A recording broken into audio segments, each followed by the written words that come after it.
कृष्ण के सखा हैं सुदामा। केवल ब्राह्मण है इसलिए भगवान के सखा नहीं है। भगवान के सखा होने के लिए केवल ब्राह्मण होना अनिवार्य या पर्याप्त नहीं है। तो कैसे ब्राह्मण है? ब्रह्मवित्तमः, ब्रह्म को जानने वाले ब्राह्मण हैं, विरक्त है, आसक्त नहीं है, विरक्त इंद्रियार्थेषु, इंद्रियों का वश नहीं चलता है सुदामा के मन पर, प्रशांत आत्मा है, शांत ही नहीं है, परम शांत है, परम शांत। हमारे भगवान सर्प की शैया के ऊपर लेट करके शांताकारम भुजगशयनम पद्मनाभम सुरेशम, भगवान के लिए कहा गया कि सर्पों पर लेटे हैं फिर भी शांत है। लेकिन हमारे सुदामा जी भगवान से भी आगे हैं, परम शांत है। अभाव इतना है जीवन में, अभाव इतना है कि अभी रोटी मिल गई तो 2 दिन बाद मिलेगी या नहीं मिलेगी इसका ठिकाना नहीं है। फिर भी अभाव तो है, लेकिन उस अभाव का कोई प्रभाव सुदामा के ऊपर नहीं है। अभाव है, हमारे जीवन में थोड़ा अभाव होता नहीं है, उसका कितना प्रभाव पड़ता है। ये नहीं है, बस रोने लग जाते, ये नहीं है, ये नहीं है, ये नहीं है। लेकिन सुदामा के जीवन में कुछ भी नहीं है, फिर भी शांत है, परम शांत है, जितेंद्रिय, जितेंद्रिय है। और सुदामा की जो पत्नी है सुशीला, एक बार शिकायत नहीं किया कि जब से आपके साथ मेरा विवाह हुआ है तब से फटे हाल जीवन गुजार रही हूँ।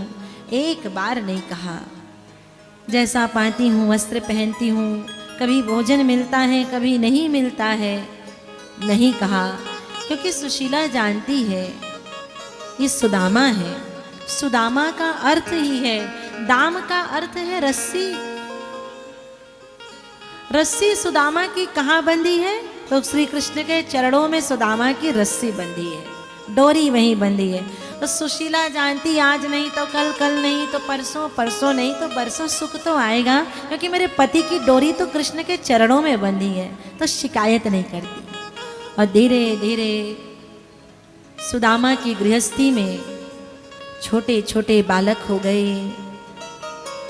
अभी तक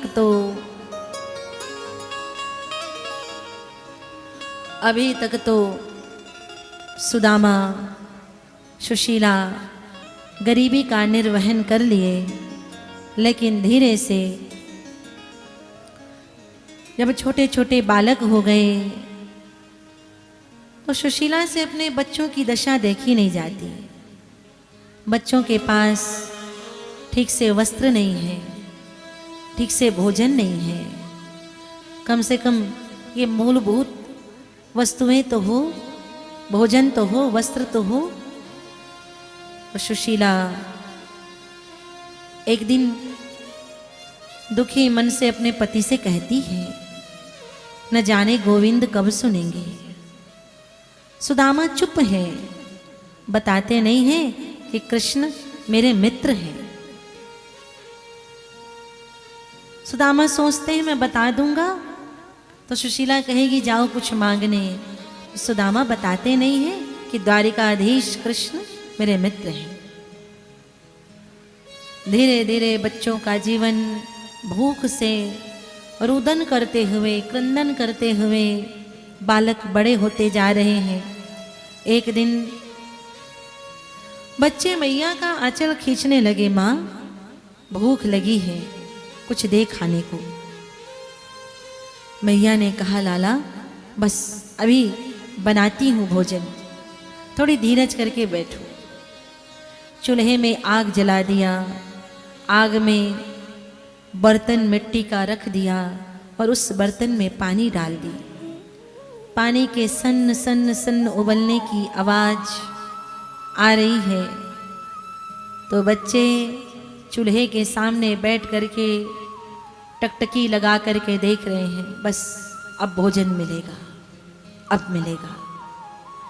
लेकिन धीरे धीरे चूंकि अन्न था नहीं, तो पानी सूख गई और मटकी फूट गई। मैया ने कहा, लाला आज तो मटकी फूट गई बेटा, आज सो जाओ, कल भोजन बनाऊंगी। दूसरे दिन फिर बच्चे माँ का आंचल खींचने लगे, मैया बड़ी जोर से भूख लगी है। इतनी स्वाभिमानी है कि उनके बच्चे भूख से जीवन गुजार रहे हैं, पर मांगने पड़ोसी के यहाँ नहीं गए। सुदामा भी भिक्षा मांगने जाते तो कोई ठीक से भिक्षा देता भी नहीं है। आज फिर सुशीला ने वही किया, वही आग जला दी, उस पर बर्तन रख दिया और बर्तन में पानी डाल दिया। फिर पानी के उबलने की आवाज़ आई। अब तब बच्चे टकटकी लगा करके देख रहे, बस अब मिलेगा भोजन, अब मिलेगा। धीरे धीरे आज फिर पानी सूख गई और फिर से मटकी फूट गई।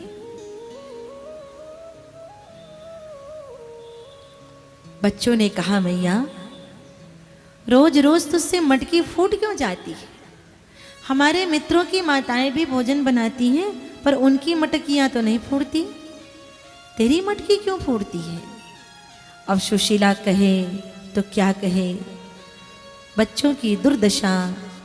आज मां की आंखों में आंसू आ गए। सुदामा जी ने पास में बुलाया, लाला आओ आओ आओ, मैं तुम्हें कहानी सुनाता हूं तो रात में तुम्हें नींद आ जाएगी। सुदामा जी श्री कृष्ण की कथा सुनाने लगे। सुनते सुनते बच्चे सो गए। दूसरे दिन फिर वही क्रम चला, फिर वही आग जलाया, फिर वही पानी चढ़ाई, फिर मटकी फूट गई। आज तो बच्चे मचल गए, माँ आज तो हद ही हो गई, तो रोज रोज मटकी फोड़ती हैं, हमारा जीवन क्या ऐसे निकल जाएगा? फिर सुदामा ने फिर पास में बुलाया, लाला जानते हो कल जिसकी मैंने तुम्हें कथा सुनाई थी श्री कृष्ण की, वो कौन है? तो कौन है?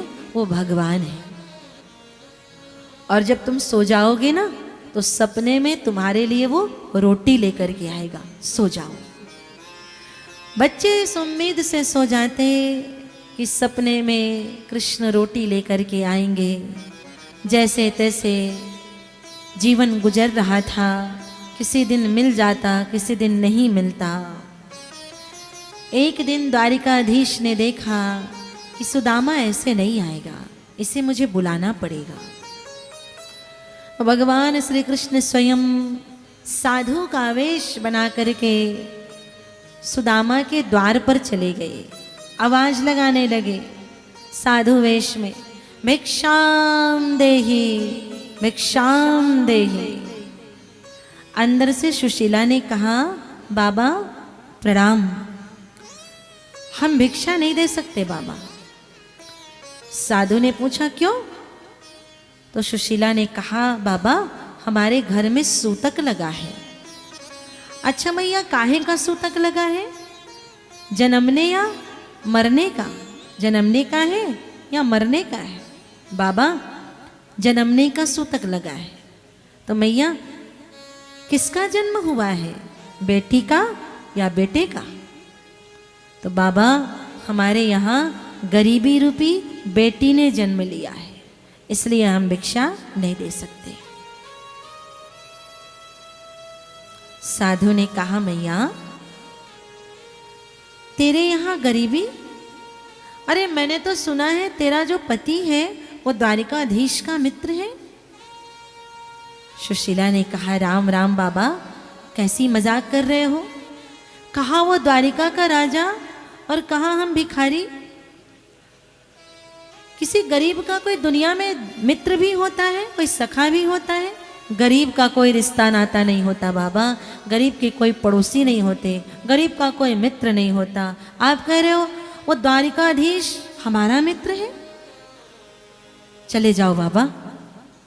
साधु ने कहा, मैया जो मैंने सुना था सो कह दिया, तेरे पति से तो बात कर लेना, पूछ लेना।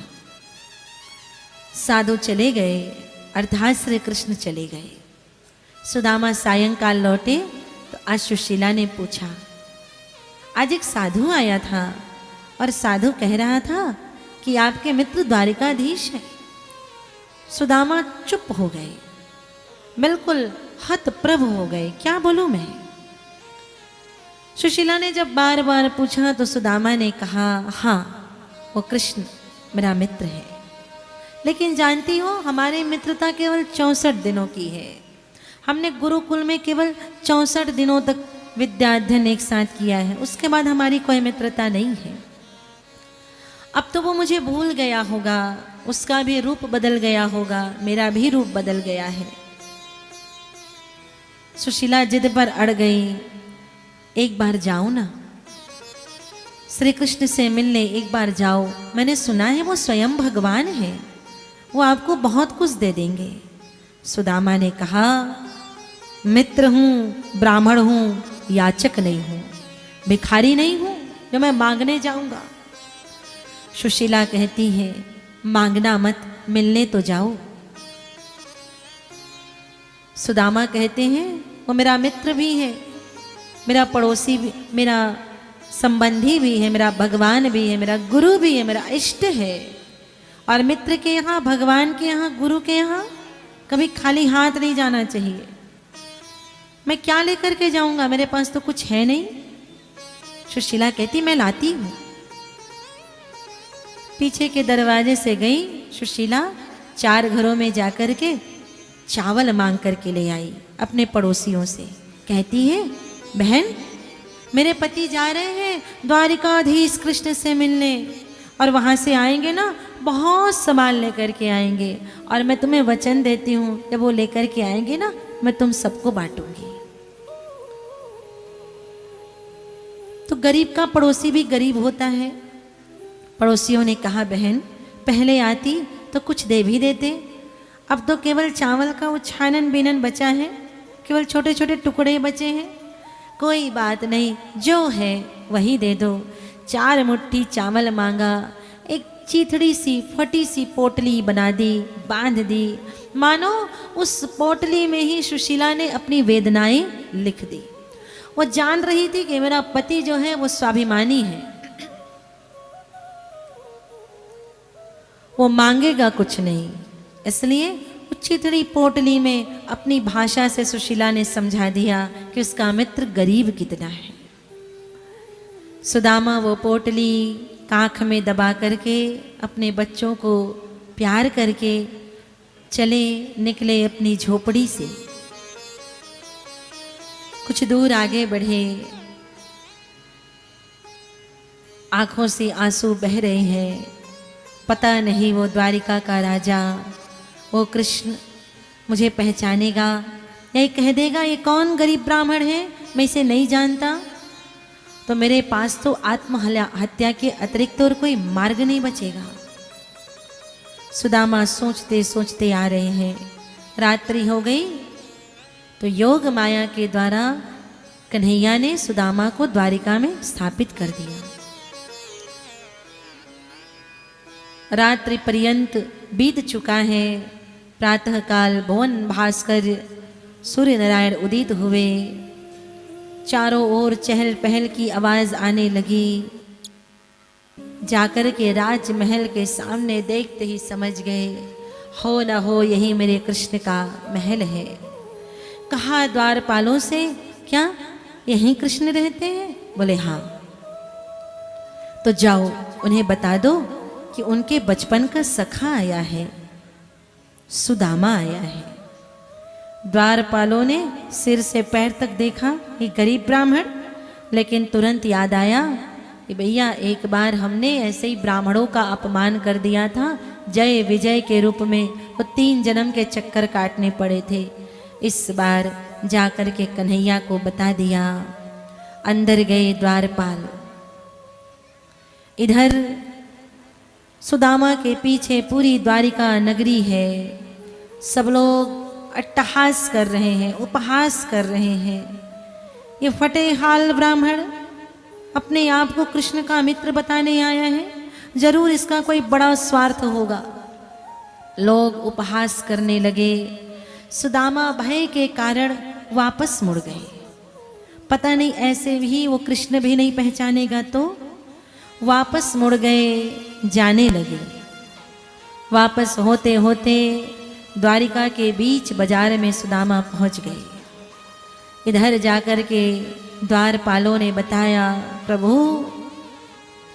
एक गरीब ब्राह्मण आया है, दीनहीन, शीश पगान झगातन पे प्रभु जान के आए बसे कही ग्रामा, धोती फटी सिलटी दुपटी, पाय को पानहु को नहीं सामा।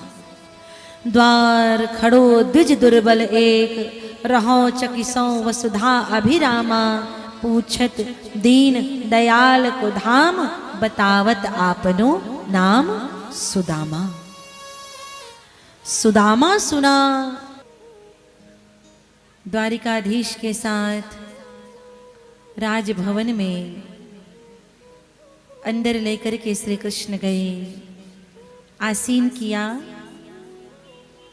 और जहां कन्हैया ने सुदामा के चरणों को धोने के लिए देखा, हमारे यहाँ पहले जब ब्राह्मण आते थे, संत आते थे, अतिथि अभ्यागत बड़े वृद्धजन विप्रजन आते थे, तो हम उनके चरण का प्रक्षालन करके पहले उनका सम्मान किया करते थे। पहले पैर धोया जाता था। सारी परंपराएं हम लोग भूलते जा रहे हैं। सुदामा जी के चरणों को धोने के लिए द्वारिकाधीश ने देखा तो जल ला पाते उससे पहले ही आंखों से आंसुओं की धारा फूट पड़ी। देखी सुदामा की दीन दशा, करुणा करिके करुणा निधि रोए, पानी परात को हाथ छुयो नहीं, नैनन के जलसों पग धोए। रोने लगे। और अब कहा, मित्र चलो स्नान ध्यान कर लो, सुंदर वस्त्र इत्यादि धारण कर लो। अंदर लेकर के अपने मित्र को गए और अपनी रानियों से कहा, मेरे मित्र के लिए जल ले आओ, इन्हें स्नान करना है। सुदामा जी सीधे सरल सच्चे, भैया बता दे कुआं बाल्टी कहाँ है, मैं चला जाऊंगा। कन्हैया ने रानियों से कह दिया। सारी रानियां आकर के लाइन में लग गई। सब के सब सिर में कलश का जल लेकर के खड़ी हो गई। सुदामा जी ने सोचा इसमें से कोई एक आध होगी रानी। धीरे से कान में पूछा, लाला भैया इसमें से भाभी कौन है?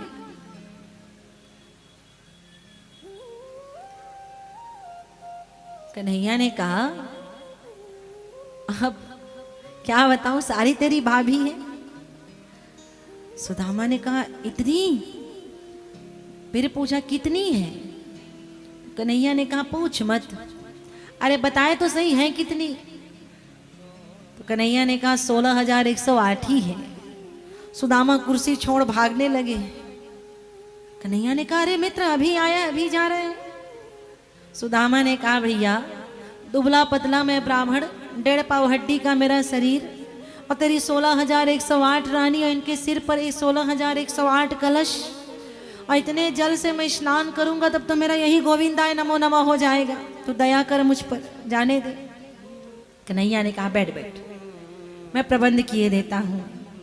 भगवान ने स्नान इत्यादि करवाया, सुंदर वस्त्र आभूषण धारण करवाया, भोजनालय में लेकर के गए, भोजन किया। तदुपरांत रुक्मिणी ने कहा, प्रभु ये आपके भक्त हैं, मित्र हैं? बोले हाँ। पहली बार आए हैं? हाँ। ब्राह्मण हैं? हाँ जी ब्राह्मण हैं। तो अपने मित्र से कहिए हम सारी रानियां इनसे आशीर्वाद लेना चाहती हैं। अब सारी रानियां लाइन में लग गई प्रणाम करने के। एक हटती नहीं दूसरी आती, दूसरी हटती नहीं तीसरी आती, प्रणाम करने लगी। रुक्मिणी आती। सुदामा जी ने कहा, सौभाग्यवती भव, पति प्रिया भव, पुत्रवती भव, जाम्बवंती। धीरे धीरे करके 50 रानियां आई। सुदामा जी ने जरा अपना स्पीड बढ़ाया, जैसे कभी कभी कथा में मैं बढ़ा लेती हूँ। सौभाग्यवती भव, पति प्रिया भव, पुत्रवती भव। धीरे धीरे 100 रानियां हो गई। सुदामा ने पूछा, भैया कान में कितनी निकली? कितनी बची है? कन्हैया ने कहा भी आशीर्वाद दिए चले जा, 100 ही निकली हैं, 16,008 बची हैं। अरे मित्र, तेरे रानियों को आशीर्वाद देते जाऊंगा ना, तब तो फिर मुझे ही आशीर्वाद की जरूरत पड़ेगी भैया, मेरा गला साथ नहीं देगा। तूने तो कहा था आशीर्वाद दूंगा, चल दे। फिर रानियां लाइन में लग गई। सुदामा जी ग्रामोफोन की तरह सौभाग्यवती भव, पति प्रिया भव, पुत्रवती भव, सौभाग्यवती भव, पति प्रिया भव, पुत्रवती भव। एक हटती नहीं दूसरी आती। 300 निकली। ए लाला अब कितनी निकली? बस 300 निकली, बाकी तो बची है। सुदामा ने कहा मेरी वाणी भी साथ नहीं दे रही, मेरा हाथ भी साथ नहीं दे रहा है। कन्हैया समझ गए मेरे मित्र की स्थिति बिगड़ गई है, तो कहा सब रानियां एक साथ मेरे मित्र को प्रणाम करो। एक बार सुदामा सबको आशीर्वाद दे देंगे। सुदामा ने कहा हाँ लाला, एक बार तो दे दूंगा भैया, नहीं तो मोही आशीर्वाद की आवश्यकता पड़ जाएगी। दोनों हाथ उठा करके सारी रानियों को सुदामा जी ने आशीष दिया। तदुपरांत विश्राम किए। शयन कक्ष में कन्हैया के साथ में दोपहर में विश्राम किए। सायंकाल हुआ, भगवान सुदामा जी के साथ में बैठे और कहा मित्र, याद है वो बचपन के दिन हम साथ साथ पढ़ते थे गुरुकुल में? कभी कभी तू पाठ भूल जाता था तो पीछे से मैं बता देता था। बोले हाँ लाला, तुझसे ज्यादा कृपालु कौन होगा जो मेरे भूलने पर भी मुझे बता देता था। तो याद है एक दिन हम लोग लकड़ी काटने गए थे? बोले हाँ। तो ये भी याद होगा उस दिन तुमने मेरे हिस्से के चने खा दिए थे? बोले हाँ लाला याद है।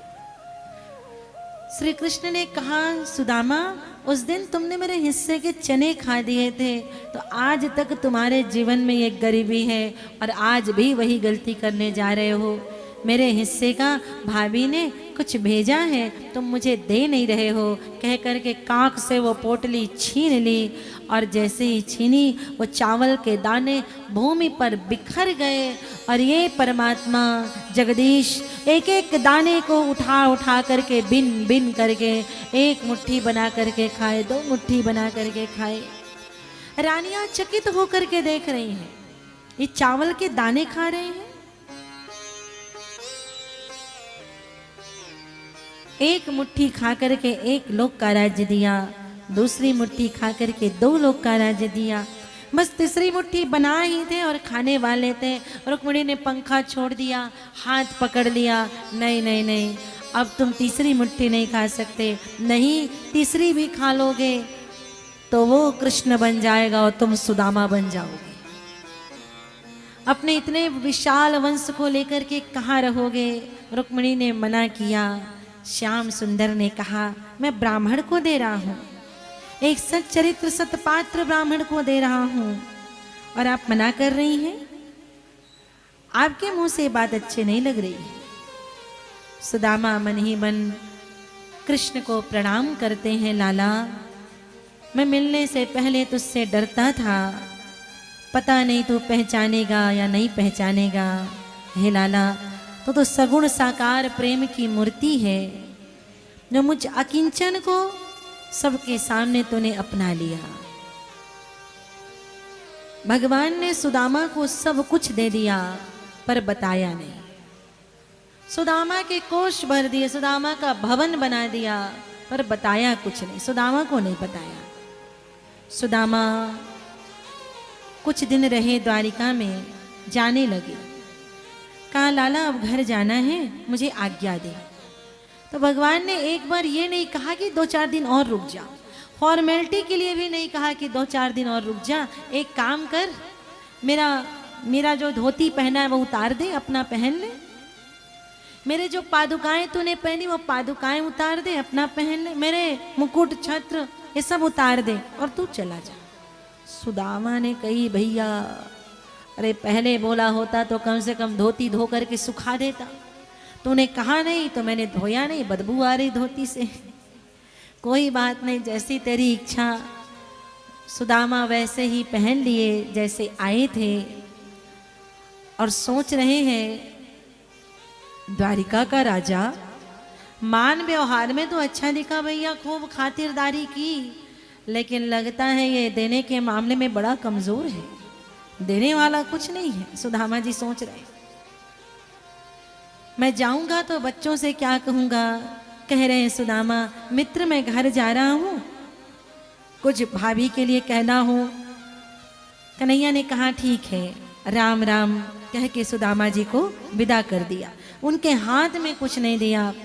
सुदामा जैसे ही द्वारिका के राजमहल के बाहर अपने कदम रखे हैं, पूरी द्वारिका नगरी अभिनंदन करती, अरे वाह वाह वाह वाह, ये ब्राह्मण जैसा आया था वैसा ही जा रहा है। इस दर पर हजारों आए, गाड़ियों में भर भर के माल ले गए, लेकिन ये जैसा आया है वैसा ही लौट रहा है, कुछ लेकर के नहीं जा रहा।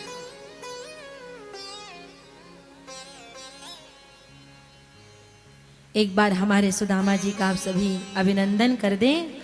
सुदामा जी जब कृष्ण से मिलने गए तो सुदामा थे, लेकिन जब मिल करके वापस हुए तो कृष्ण बन गए थे, कृष्ण जैसा ही वैभव मिल गया था। सज्जनों, सुदामा मन में सोच रहे हैं, भला किया लाला, जो तूने मुझे कुछ भी नहीं दिया। जिन द्वारिका वासियों ने मेरा अपमान किया था, आज वो सम्मान मेरा कर रहे हैं, वो तेरे कारण कर रहे हैं। अगर तूने कुछ एक धोती भी दे दी होती तो मेरा ये सम्मान नहीं होता। अच्छा किया जो तूने मुझे कुछ नहीं दिया। सुदामा जी अपने गांव पहुंच गए, पोरबंदर गांव पहुंचे, देखा कि उनकी झोपड़ी नहीं है। अरे वो झोपड़ी कहाँ गई, मेरा घर कहाँ गया। सुदामा कह रहे, भला किया लाला जो मैं तुझसे मिलने गया, एक तो मुझे दिया कुछ नहीं और ऊपर से मेरा घर भी गायब कर दिया।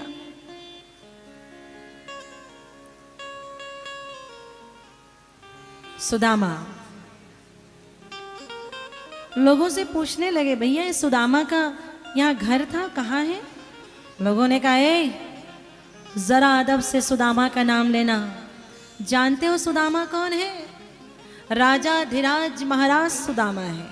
ये देख रहे हो, Sudama medico, Sudama medicine, Sudama university, ये सब सुदामा के हैं।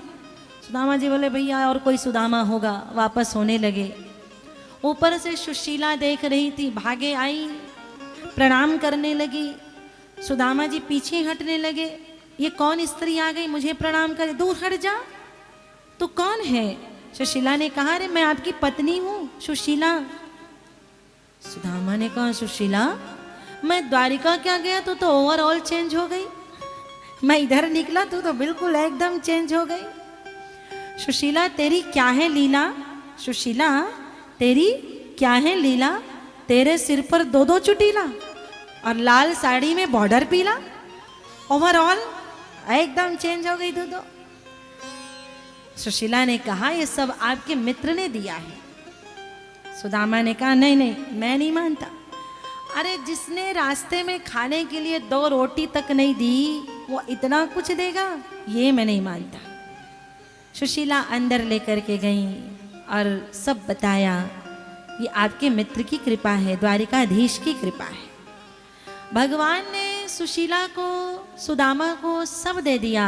ध्यान से सुनियो, लेकिन बताया नहीं। इतना वैभव दिया पर बता करके नहीं दिया। हम थोड़ा देते हैं, झंडे की तरह हिला करके देते हैं। हम दे रहे हैं, बता करके देते हैं, हम थोड़ा देते हैं। 50 रुपया फाल्गुन राम की ओर से चढ़ाया गया, 20 रुपया मुख राम की ओर से चढ़ाया गया। थोड़ा देते हैं, गा करके ढिंढोरा बजा करके देते हैं। परमात्मा जब देता है, कब तिजोरी भर देता है, कब अलमारियां भर जाती है, कब बैंक बैलेंस फुल हो जाता है, पता नहीं चलता। हम देते हैं, गा बजा करके देते हैं।